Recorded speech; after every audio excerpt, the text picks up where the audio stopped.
Infidelity is an all too common and destructive experience in relationships today that takes a lot of time and energy to pick up the pieces, to forgive, and to rebuild trust in the relationship. Benjamin Franklin was credited with saying an ounce of prevention is worth a pound of cure, and I couldn't agree more. So today, instead of talking about how to recover after an affair has happened, I want to lay out for you 9 steps that inevitably lead down a path towards an affair in hopes that many people will be able to recognize where they're at, get off of the path, turn around, and resolve issues in their marriage. That's what we're going to talk about today on Relationshots.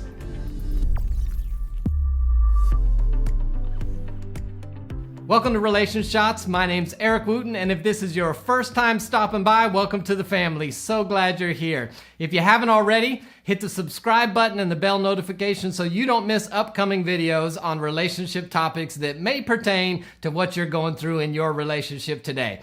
I want to lay out for you the path that I believe inevitably leads to an affair in hopes that many people will be able to step off the path and turn around before they hit the destination, which is destruction in your relationship. There's an old proverb that says, "The man of integrity walks securely, but he who takes crooked paths will be found out." Listen, folks, there is a path that leads to an affair. It's not a cliff you jump off of. It's not a hole that you fall into. It's a path that you walk along that has recognizable landmarks that if you can see what they are, I promise you, you'll be able to get off before it's too late and you've arrived at the destination, which will lead to destruction and pain in your relationship. So today I want to lay out 9 simple steps that I believe will inevitably lead to an affair in a relationship. Number 1, something causes you to lean away from your marriage. You're either leaning into your marriage or you're leaning away from your marriage. There's no neutral in marriage. It could be something simple like a fight. It could be unresolved conflict. It could be something bigger like the loss of a job or the loss of a loved one or an illness. But something causes you to begin to lean away from your marriage, which is why I believe it's important for couples to do weekly check-ins and ask each other, how are we doing in the relationship? And I think it's important individually for you to check your heart and your mind and say, where am I leaning into my relationship or am I leaning away from my relationship? And if you don't feel like you're leaning in, I'd encourage you this week to do a couple things that would cause you to lean back into your relationship. Step number 2 is there becomes an awareness of another person. You begin thinking in your thought life about them, begin lingering in thoughts about them, maybe even comparison begins to set in. But what you're doing is you're allowing another person to get foothold in your mind and have control of some of your thoughts. You begin thinking about them more and more and more, which inevitably leads to step 3, which is innocent meetings. Open the door for flirting with the other person.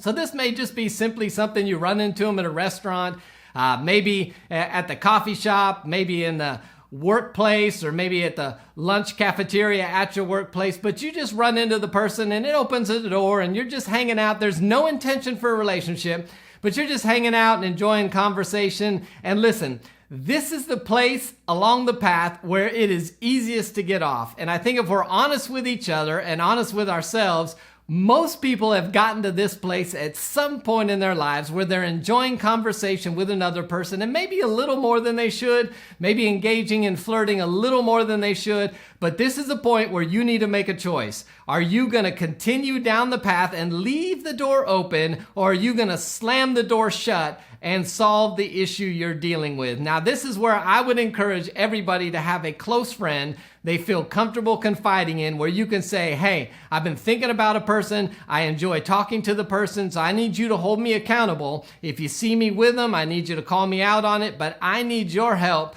to avoid leaving the door open at this point. If you do not close the door at this point, you will begin moving towards step number 4. Step number 4 is meetings become intentional and planned by one of the parties. The other one may be clueless, but one of them is intentionally planning running into the other person. They may say to themselves, I know she's always getting coffee about 9 a.m., so I'm going to be there. Or I know on Tuesdays and Thursdays, he's always on the treadmill about 7:30, so I'm going to place myself right there. And what you're basically saying to yourself is, I'm not looking for a relationship necessarily, but something about conversation with them kind of picks up my day. I enjoy it. I want a little more of it. And so I'm planning to bump into them intentionally, although they may not know it, so that I can enjoy a little more conversation with them. Step number 5, while in a group setting, you begin lingering longer in conversation with this other person.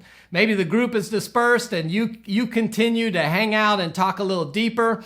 Maybe you always find yourself gravitating towards that other person. And at this point, you're kind of talking about different likes and dislikes, different hobbies. And so you're taking the relationship from the surface level just a little bit deeper. Nothing that anybody else may be suspicious of, nothing that anybody else may think a whole lot about, but you know you're beginning to move the relationship a little bit further than it probably should be going. Step number 6, you start talking about your feelings.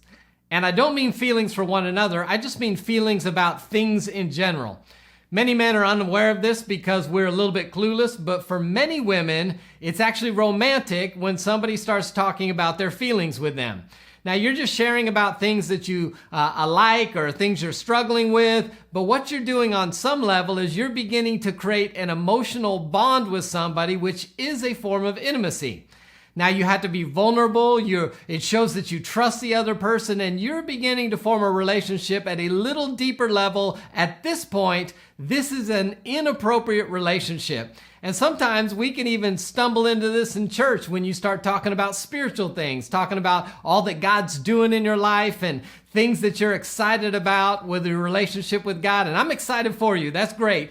I'm just telling you, do that with somebody of the same sex, not somebody of the opposite sex, because it will begin leading you down a dangerous road. Now, those of you who are watching who are rescuers, you're especially vulnerable to this.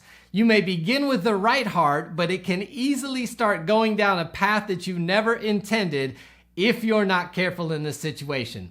So when you begin having these conversations at the feeling level, what you're doing is you're having conversations you should be having with your spouse, which ultimately robs you of emotional intimacy with your spouse. I talked a lot about this in a past video on friends of the opposite sex. You can go check that out if you want more information around this. But this is a very dangerous part of the path. You're moving into an emotional affair, and at this point, it's starting to get a little more difficult to step out of the way, which leads you to step number 7.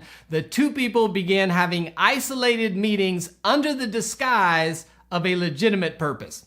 This is where you're telling yourself and telling others that you're just getting together with the person because they have a great networking opportunity that may be able to help you in your job. Or you may be saying, listen, I just need to get together with them to do this project, which is really going to jumpstart my career. Now, the danger with this step is that you have now started lying to yourself, which means you will also be lying to others who may be trying to wave a red flag saying something's wrong here. And you are running headlong into a place where you may not be able to pull yourself out of. That's step number 7. Step number 8 is the two people begin meeting strictly for pleasure. This is where you've almost said, you know what, who cares? I'm enjoying myself. This is exciting. This is fun. This is filling a need in my life. You may even be able to say to yourself, I finally found the me that has been missing in all of my marriage. You are running straight into destruction. And at this point, you don't really care anymore. You think that this relationship is everything your other relationship isn't, and you're willing to run straight into destruction because it feels so good. Now, this is the lie that we believe, because an affair is something that a regular marriage cannot compare to. You do realize that no marriage, no matter how great, can compare to an affair, because the affair is simply the fun part of marriage pulled out of the rest of marriage and isolated by itself, and that is not reality. When you linger at step 8 for too long, you'll eventually step into step 9, which is the physical interaction becomes romantic and passionate. Congratulations, you are now in a full-blown affair, and here is where destruction starts. So let me say this as we conclude today. If you have found yourself in this position, if you are currently in this position or have in the past, there's no condemnation. I'm simply telling you that this is what's going to happen if you head in this direction. Now, from personal experience and from years counseling thousands of couples, I can honestly tell you that many couples who have found themselves dealing with adultery in their relationship with the right people around them, with some forgiveness, some repentance, and some healing along the way, most of these couples, not just a few, a majority of these couples actually report having better marriages on the backside of infidelity than they ever had on the front side, because it has drawn them closer. They've talked about things, they've gotten real with each other, and they've become intentional about making the relationship great. So an affair is not fatal, but it will cause some destruction that you'll need some other people to help you walk out of. So my whole point of the video was to help you avoid getting to that place of pain and destruction. I'm looking forward to talking with you about this in the comments section below. And as always, if you found this video helpful and think it might help somebody you know, consider sharing it with them as well. And I look forward to seeing you next time on Relationshots.